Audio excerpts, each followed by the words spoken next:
सम्यक संबुद्ध महर्षि वाल्मीकि जी, संत गुरु रविदास जी, संत कबीरदास जी,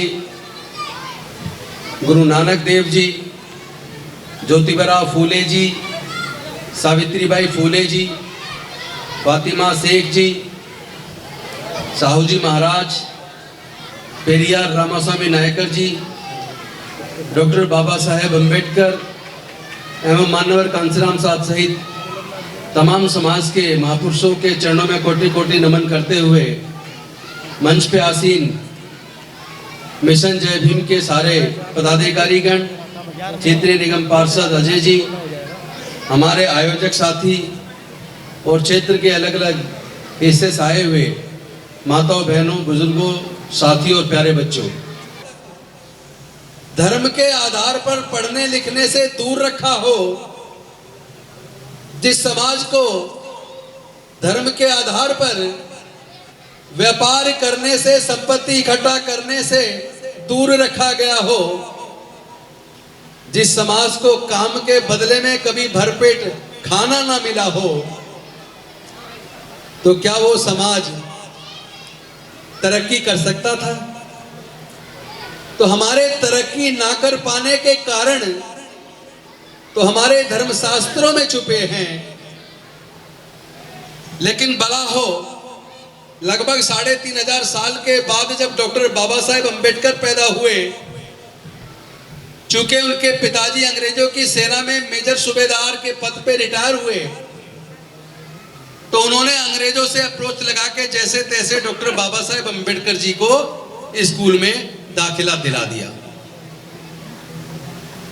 दाखिला तो दिला दिया, लेकिन उसके बाद कितनी कठिनाइयां उनको पूरे जीवन अपने पढ़ने में करनी पड़ी। और जब वो बड़ौदा के महाराजा सियाजीराव गायकवाड़ से वजीफा लेकर 1913 में अमेरिका में पढ़ने गए और पढ़कर वापस आए, तो सैनिक सचिव की नौकरी पे लगा, तो वहां पे चपड़ासी भी दूर से फाइल फेंकता था, पीने के पानी का घड़ा अलग होता था, उनके नीचे काम करने वाले सारे कर्मचारी उनके साथ भेदभाव करते थे, किसी ने रहने के लिए मकान नहीं दिया। बड़ी मुश्किल से उन्होंने अपने आप को, अपने मन को किसी तरह मारकर पारसी धर्मशाला में रहने की व्यवस्था की। लेकिन जैसे ही वहां पता लगा ये इस जाति के हैं, इसी शाम के वक्त उनके सामान को निकाल के बाहर फेंक दिया। उस दिन 23 सितंबर का दिन था, आज 29 सितंबर है, उस दिन 23 सितंबर 1917 का दिन था। ट्रेन में अभी 4 घंटे का टाइम था, तो डॉक्टर बाबा साहेब अम्बेडकर जी ने वहां कमाटी बाग के अंदर एक पेड़ के नीचे बैठकर पहले तो वो लगभग 1-2 घंटे तक रोए कि मैं विदेश से पढ़ के आया हूं, अमेरिका से, उसके बाद भी मेरे देश भारत के अंदर मेरी काबिलियत की कोई कदर नहीं है, और हजारों साल से मेरे समाज के लोग यातना झेल रहे हैं, शोषण झेल रहे हैं, इंसानियत का भी दर्जा नहीं मिला है। अब मैं संकल्प करता हूं कि अपना पूरा जीवन अपने समाज को इन जुल्मों से मुक्त कराने में लगाऊंगा। और उन्होंने पूरा जीवन संघर्ष किया। 24 सितंबर 1932 को डॉक्टर बाबा साहेब अम्बेडकर और गांधी जी के बीच में समझौता हुआ। उस समझौते के तहत हमारे लोगों को कॉलेजों में पढ़ने के लिए सीटें रिजर्व कर दी गई, सरकारी नौकरियों में रिप्रेजेंटेशन दे दिया गया, एमएलए, लोकसभा, निगम पार्षद, ग्राम प्रधान, इनकी सीटों के चुनाव में भी हमारे लिए सीटें रिजर्व कर दी गई। तो बाबा साहेब ने सेपरेट जो पृथक निर्वाचन क्षेत्र वापस लिया और समझौते के तहत ये सारी चीजें, जिसको आज कुछ लोग रिजर्वेशन कहते हैं, ये सारा, जिसकी वजह से आज मैं एमएलए या मंत्री बना हूं, अगर डॉक्टर बाबा साहेब अम्बेडकर अपने जीवन के संघर्ष से ये अधिकार हमें ना दिलाते तो मंत्री या एमएलए बनना दूर की बात है, कोई मुझे गांव का प्रधान भी नहीं जीतने देता। बहुत से लोग समाज के कहते हैं मैं तो जो बना हूं अपनी ताकत से बना हूं। अरे भाई, ताकत से ही बनना था तो 3500 साल तक हमारे लोग क्यों नहीं बन पाए? समझो ना, जो कुछ दिया है डॉक्टर बाबा साहेब अम्बेडकर जी ने दिया है। उनके देने की वजह से आज हम लोग कलेक्टर बन रहे हैं, इंजीनियर बन रहे हैं, डॉक्टर बन रहे हैं, जज बन रहे हैं, वकील बन रहे हैं, आईएएस आईपीएस बन रहे हैं। तमाम तरह की नौकरियों में अगर हम आए हैं तो केवल और केवल डॉक्टर बाबा साहब अम्बेडकर जी की कुर्बानी की वजह से आए हैं। लेकिन मुझे दुख जो है आज और भी ज्यादा मेरा दुख बढ़ गया है, और उस दुख को बढ़ने का कारण यह है कि पहले तो हमें धर्म के आधार पे पढ़ने नहीं दिया, और जब हमारे लोग पढ़ लिख कर नौकरियों में आने लगे तो आज हमारे देश में शिक्षा को इतना महंगा कर दिया कि हमारे लोग अब अपने बच्चों को हायर एजुकेशन में पढ़ा भी नहीं पाएंगे।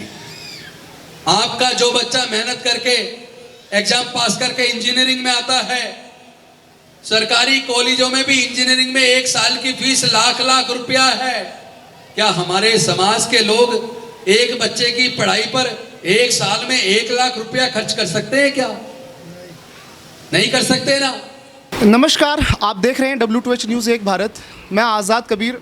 आज हमारे साथ दिल्ली सरकार के कैबिनेट मिनिस्टर राजेंद्र पाल गौतम जी हैं।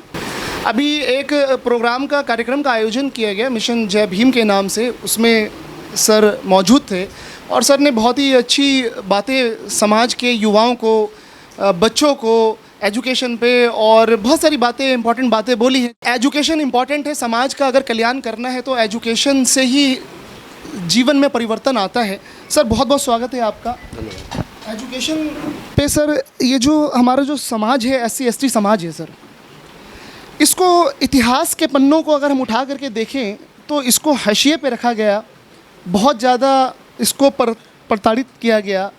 क्या कहना है सर इस पर? मैं समझता हूँ कि ये लगभग 3500 साल पहले जब आर्यंस भारत में आए और उन्होंने यहाँ के मूल निवासियों का सब कुछ छीनकर उन्हें गुलाम बनाया, इसमें आपस में युद्ध भी हुआ होगा, इसमें 200-300-4 साल भी लगे होंगे। धीरे धीरे उन्होंने यहाँ जातियों का निर्माण किया और जो धर्मशास्त्र लिखे, उन धर्मशास्त्रों में जो हिंदू समाज को 4 वर्ण में बांटा, मनुस्मृति में देखेंगे आप या वेदों में देखेंगे, उसमें 4 वर्णों में समाज को बांटा, ब्राह्मण, क्षत्रिय, वैश्य, शूद्र। तो उसमें ब्राह्मण, क्षत्रिय, वैश्य की संख्या ज़्यादा से ज़्यादा 15% के करीब रही होगी, और बाकी के जो 85% लोग थे उनको शूद्र बना दिया और धर्मशास्त्रों में लिख दिया शूद्रों को ना पढ़ने लिखने का अधिकार है, ना व्यापार करने का अधिकार है, ना संपत्ति इकट्ठे करने का अधिकार है। इसकी वजह से जो ये तो धार्मिक बंदिश पढ़ाई लिखाई पर, व्यापार पर लग गई, उसकी वजह से लगभग 3500 साल तक भारत के जो मूल निवासी हैं, जिनको शूद्र कहते हैं, छूत कह देते हैं, या SC ST, आज के संवैधानिक भाषा में SC ST और OBC कह देते हैं, इस पूरे समाज को पढ़ने लिखने से और व्यापार से हज़ारों साल तक वंचित रखा, जिसकी वजह से ये समाज इतना ज़्यादा पिछड़ गया।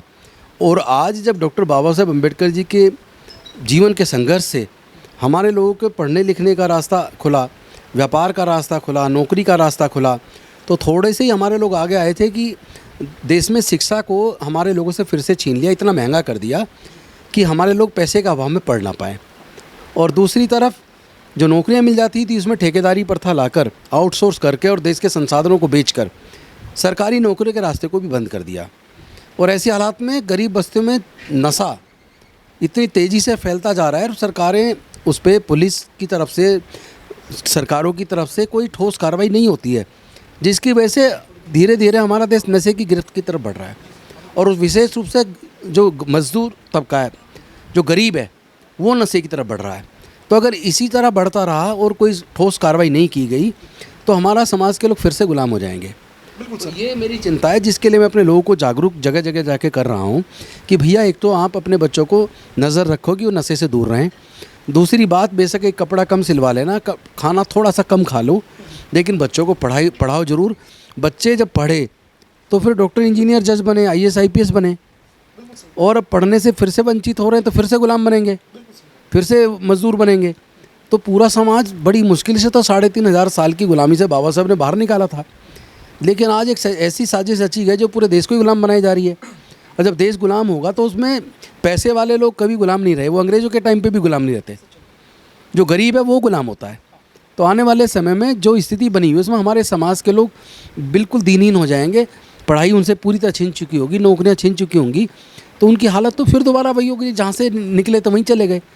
उसी चिंता को की वजह से हम पूरे देश में जाकर मिशन जय भीम के माध्यम से अपने लोगों को जागरूक कर रहे हैं और उनको पढ़ाई का महत्व समझा रहे हैं, और साथ में ये भी समझा रहे हैं कि ये जो जातियाँ हैं ये विदेशों में नहीं है, ये अमेरिका में नहीं है, इंग्लैंड में नहीं है, जर्मनी में नहीं है, फ्रांस में नहीं है, चाइना में नहीं है, जापान में नहीं है, कोरिया में नहीं है, ऑस्ट्रेलिया में नहीं है, तो फिर भारत में क्यों? और किसने जाति बनाई? और जाति से फ़ायदा किसको हुआ और जाति से नुकसान किसको हुआ? तो हमने एक नारा दिया, जाति छोड़ो समाज जोड़ो। सर इसी बात पे, क्योंकि समाज में काफ़ी लंबे समय से मतलब एक इतिहास है पूरा कि जो SC ST वर्ग है उनको वंचित रखा गया और एजुकेशन में पीछे रखा गया, रोज़गार में पीछे रखा गया, और उनको इस समाज में है ना नशे की लत युवाओं में, बच्चों में लगा दी गई। ये सारी समस्याएं हैं। Sir as a cabinet minister Delhi सरकार, आपका हमने प्रोफाइल भी देखा सर, आप एक ज़मीनी नेता हैं और आप अम्बेडकरवादी नेता भी हैं, अम्बेडकरवादी विचारधारा को भी आप फॉलो करते हैं। आपने दिल्ली विश्वविद्यालय से LLB भी करी, वकालत भी करी, वकालत आपका प्रोफेशन भी है, कानूनों को, कायदे को भी आप जानते हैं। तो इस समाज को, ये जो समाज है SC ST समाज है, तो इनके लिए आज वर्तमान में 2021 में सबसे बड़ी समस्या, चैलेंज क्या है जो आप देखते हैं, और आपने इनके लिए वो कौन से काम है जो करने की आप कोशिश कर रहे हैं और युवाओं को आप संदेश देना चाहते हैं? देखिए, एक तो दिल्ली की सरकार देश की पहली सरकार है जिसने अपने टोटल बजट का 23 से 24% एजुकेशन पे खर्च करके सरकारी स्कूलों के एजुकेशन के स्तर को इतना तो कम से कम सुधार दिया कि आज वहाँ लोगों का भरोसा सरकारी स्कूल में, दिल्ली के अंदर, पूरे देश की बात मैं नहीं कर रहा हूँ, दिल्ली के अंदर स्कूलों में लोगों का भरोसा बढ़ा है, स्कूलों का रिजल्ट सुधरा है, वहाँ से बच्चे अब इंजीनियरिंग मेडिकल में भी आ रहे हैं। और दूसरी तरफ हमने दिल्ली सरकार के द्वारा जय भीम मुख्यमंत्री प्रतिभा विकास योजना बनाकर जो बच्चे सिविल सर्विसेज की कोचिंग करना चाहते हैं, मेडिकल की, जुडिशरी की, इंजीनियरिंग की, लॉ की, या दूसरे रेलवे, बैंकिंग सहित कॉम्पिटिटिव एग्ज़ाम्स की कोचिंग करना चाहते हैं, तो बिना कोचिंग के आजकल एग्ज़ाम पास होता नहीं है, एग्ज़ाम ऐसे डिज़ाइन हो रहा है। तो हमारे बच्चे जो गरीब हैं, पैसे के अभाव में अगर कोचिंग नहीं ले पाएंगे तो सफल नहीं होंगे।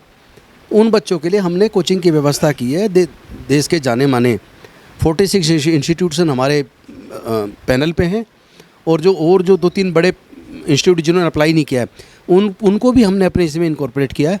तो बच्चों की पूरी कोचिंग का खर्चा, 15,000 बच्चों की कोचिंग का खर्चा अब हम उठा रहे हैं। तो एक तरफ हमने सरकारी स्कूलों के स्तर को सुधारा, सरकारी हेल्थ सर्विस को सुधारा, जय भीम मुख्यमंत्री प्रतिभा विकास योजना के माध्यम से बच्चों की कोचिंग की व्यवस्था की, और स्किल यूनिवर्सिटी बना के अब स्किल के क्षेत्र में भी अपने जो बच्चे पढ़ने में बहुत ब्रिलियंट नहीं हैं, जो 10वीं 12वीं में ड्रॉप आउट होते हैं, उसके बाद वो क्या करेंगे, तो ऐसे बच्चे स्किल्ड की ट्रेनिंग लेके, कोर्स करके वो भी अपने हाथ के रोज़गार तैयार कर पाएंगे। तो इस दिशा में हम लोग काफ़ी काम कर रहे हैं, लेकिन दिल्ली छोटा सा राज्य, केवल दिल्ली में करने से काम नहीं चलेगा। इसी शिक्षा पे आपने एक शब्दों का भी यूज़ किया, एक ड्रॉप आउट, और आपकी स्पीच मैं बहुत ध्यान से सुन रहा था, बहुत ही इंपॉर्टेंट बातें आपने बताई हैं हमारे बच्चों को, जो आगे भविष्य के, भारत के भविष्य हैं, हमारे युवाओं को आपने मार्गदर्शन किया। उसमें एक बात थोड़ी सी है ना, मुझे आपसे मैं पूछूंगा क्योंकि आप एक ज़िम्मेदार नेता हैं, आप ये दिल्ली सरकार के कैबिनेट मिनिस्टर हैं, जो कि प्राइवेट स्कूल में जो बच्चे पढ़ते थे, कोविड में 2 साल का ये जो कोविड पीरियड रहा है, इसमें फाइनेंशियल क्राइसिस होने के वजह से फैमिली के परिवारों की, जिनके बच्चे प्राइवेट स्कूलों में पढ़ते थे, उनके पास पैसे नहीं है, रोज़गार की कमी हो गई, जॉब चली गई, कर्ज हो गया, तो इस वजह से उन्होंने अपने बच्चों को है ना स्कूल से निकाल लिया। अब यहाँ पर हम इसको इस तरह से लेंगे कि जो ऐसी जो दिक्कत आई कि क्या हमारे सरकारी स्कूल प्राइवेट से अच्छे नहीं हो सकते क्या? मैं वही बता रहा हूँ कि हो नहीं सकते, नहीं, दिल्ली में हो गए हैं। दिल्ली के सरकारी स्कूलों का आप रिजल्ट देखो, प्राइवेट से बेहतर है अब। पिछले 5 साल का लगातार का आप आपकी बात से मैं काफ़ी हद तक मैं सहमत भी हूँ, लेकिन है ना एक स्टैंडर्ड अभी भी थोड़ा सा गैप है सर। आप इसको आप समझते हैं अभी भी गैप? बात समझिए, गैप 100% गैप सरकारी और प्राइवेट का कोई 5-6 सालों में ख़त्म नहीं हो सकता। आप सिर्फ ये देखिए कि पिछले 5-6 सालों में कितने बड़े सुधार हुए हैं और लगातार सुधार का प्रयास जारी है। आने वाले और 2-3 सालों के अंदर आप ये पाएंगे कि लोग प्राइवेट स्कूलों में जाना बंद कर देंगे दिल्ली के अंदर, क्योंकि दिल्ली के सरकारी स्कूल जिस तेज़ी से सुधार कर रहे हैं, जिस तेज़ी से वहाँ रिजल्ट सुधर रहा है, जिस तेज़ी से वहाँ पढ़ाने का स्तर सुधरा है, जिस तरीके से दिल्ली के सरकारी टीचर्स को विदेशों में ट्रेंड कराया गया, ट्रेनिंग कराकर, ताकि वो आज की एजुकेशन के हिसाब से अपने आप को अपडेट करके और दिल्ली के बच्चों को कम से कम उस लायक बना सके कि दिल्ली के बच्चे अपने पैरों पे खड़ा हों।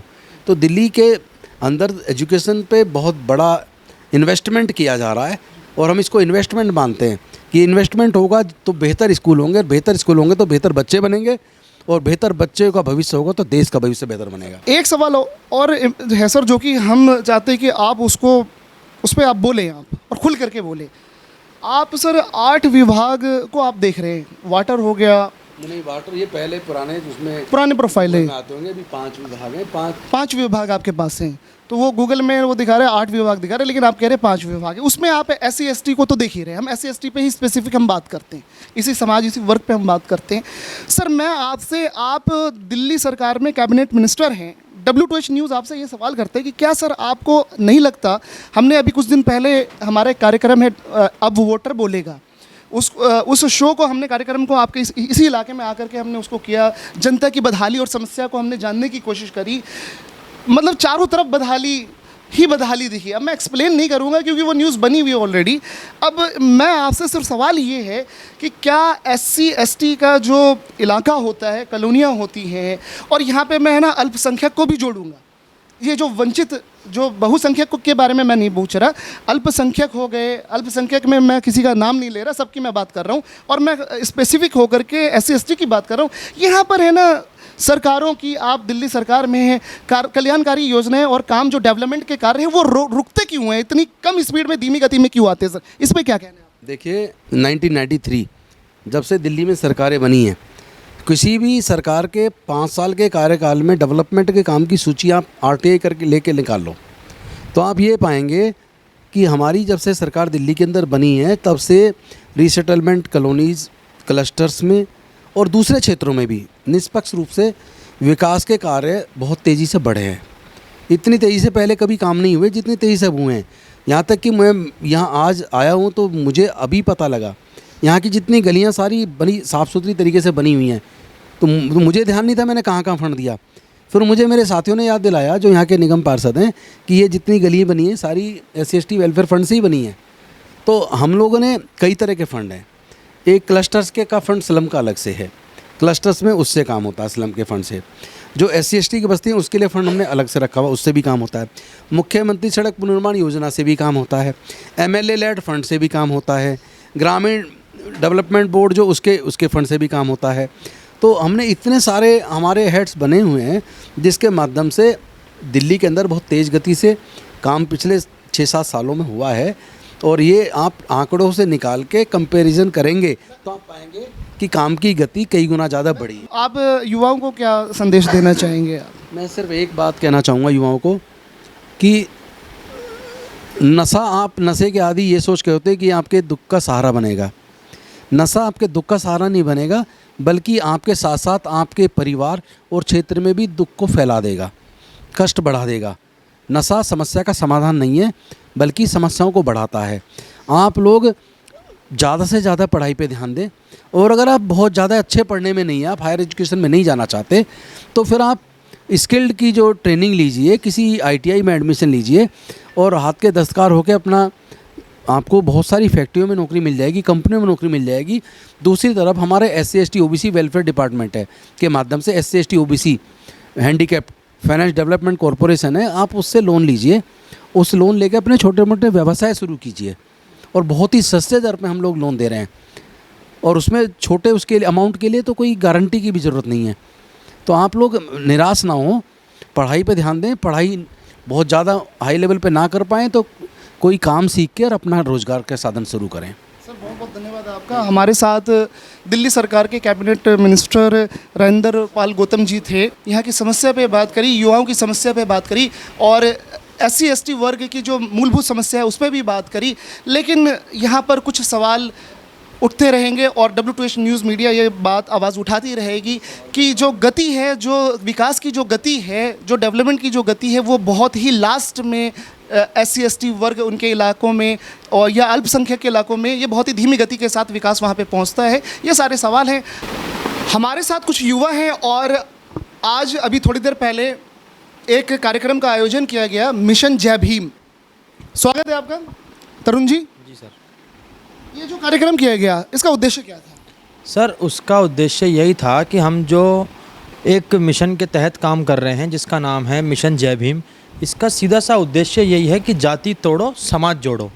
तो सर इसमें यही है कि जैसे कि मंत्री जी ने बताया कि क्या कहते हैं, विश्व के तमाम कंट्रीज़ में जो हैं कहीं भी जाति नहीं मानी जाती, हमारे भारत में ऐसा क्यों है? तो हम उन्हीं सभी चीज़ों को बाबा साहब भीमराव अम्बेडकर जी की विचारधारा को फॉलो करते हुए अपने समाज के लोगों को जोड़ने की कोशिश कर रहे हैं। तो इसी आधार पे हम जो है ये कार्यक्रम का आज आयोजन किया, जिसमें कैबिनेट मिनिस्टर राजेंद्र पाल गौतम जी शामिल रहे और हमारा आगे भी यही लक्ष्य रहेगा कि हम जितना ज़्यादा इसका प्रचार कर सके करेंगे। हमारा एक ही मोटो है, जाति तोड़ो समाज जोड़ो। हिमांशु जी, हम आपसे ये जानना चाहेंगे कि युवा हैं आप, ठीक है, और SC/ST वर्ग से आते हैं।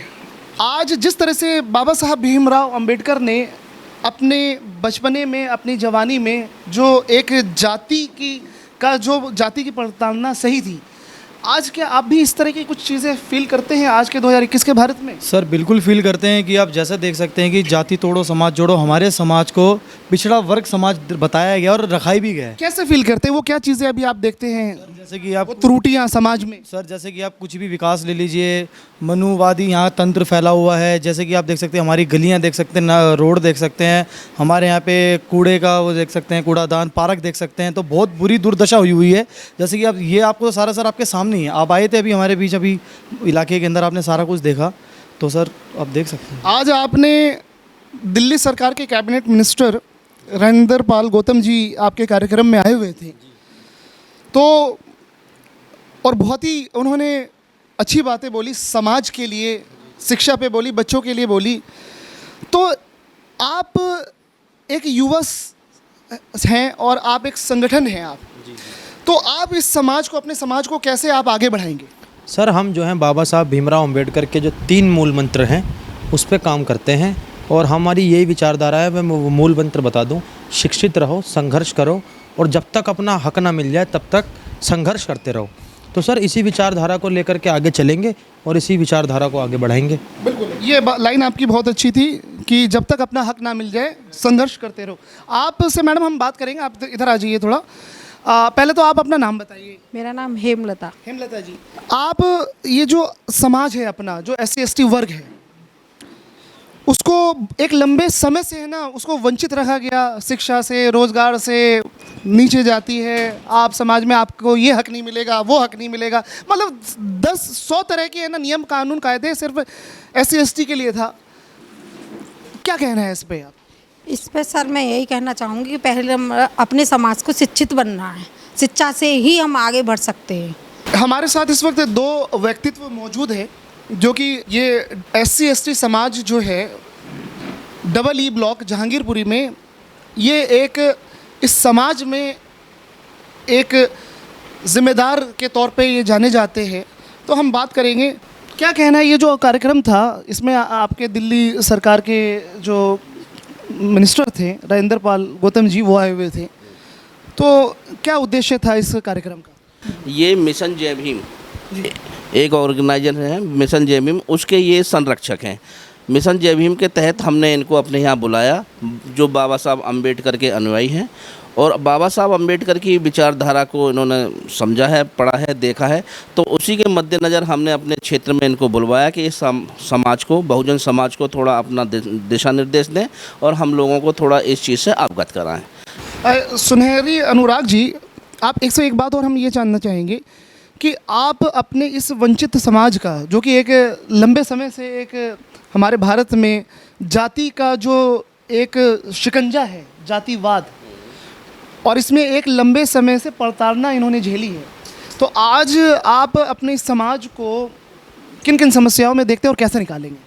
देखिए, हमारी जो समाज है, जो हमारे युवा साथी हैं, ये नशे की तरफ बहुत ज़्यादा बढ़ रहे हैं, ठीक है जी। और एक तो शिक्षा का अभाव है यहाँ। इन सब बातों को मद्देनजर रखते हुए हमने सबसे पहले इनको यहाँ इसीलिए बुलवाया था कि ये आएँ और थोड़ा सा एजुकेशन पर और थोड़ा सा हमारी समाज के प्रति जो अच्छी भावना है वो रखें, क्योंकि हमारे समाज में जो है ना थोड़ा पढ़ाई का अभाव है, लोगों को नशे की तरफ युवा पीढ़ी भाग रही है, तो उन सब बातों को इनको थोड़ा सा समझाया जाए, इसीलिए इनको बुलाया था। बहुत बहुत हमारे साथ और एक और जिम्मेदार साहब हैं। सर, सबसे पहले तो स्वागत है आपका, और नाम बताइए क्या आपका? मेरा नाम मोहम्मद चंदेलिया है। मैं डबली ब्लॉक से हूँ और एक सोशल वर्कर हूँ। और यहाँ पर all India Valmiki youth front की तरफ से हम एक संगठन भी चला रहे हैं, जिसमें मेरे अध्यक्ष जो है खन्ना डिकोलिया जी हैं और साथ में हमारे महासचिव सतीश टांक जी हैं और मैं उसमें कोष अध्यक्ष हूँ। सबसे बड़ी बात है, जो आज इन बच्चों ने प्रोग्राम किया है, मैं उसमें शरीक हुआ हूँ। सबसे पहले इनको नमन करता हूँ। हालांकि मेरे बच्चे हैं ये, आज इन्होंने एक बढ़िया एक प्रोग्राम दिया, आलीशान दिया, जो समाज को एक अवेयरनेस आई है और जागरूकता फैली है कि हम क्या मिशन है हमारा, हम क्या समझाना चाहते हैं। अगर ये लड़के कुछ बनना चाहते हैं ना, तो किसी नेता की उंगली पकड़ के आज कहीं भी चढ़ जाते हैं। लेकिन आज ये पूरे समाज को एक अवेयरनेस, एक संदेश देना चाहते हैं कि जो आज पार्टियों के दम पे हमें बहकाते हैं, हमारे वोट पे राजनीति कर रहे हैं, वो हमें 20 साल तक घसीटते हैं। जब कुछ बेनिफिट देने का टाइम आता है तो वो किसी को ब्लॉक अध्यक्ष, किसी को सेक्रेटरी, किसी को कुछ दूसरे को चुन देते हैं।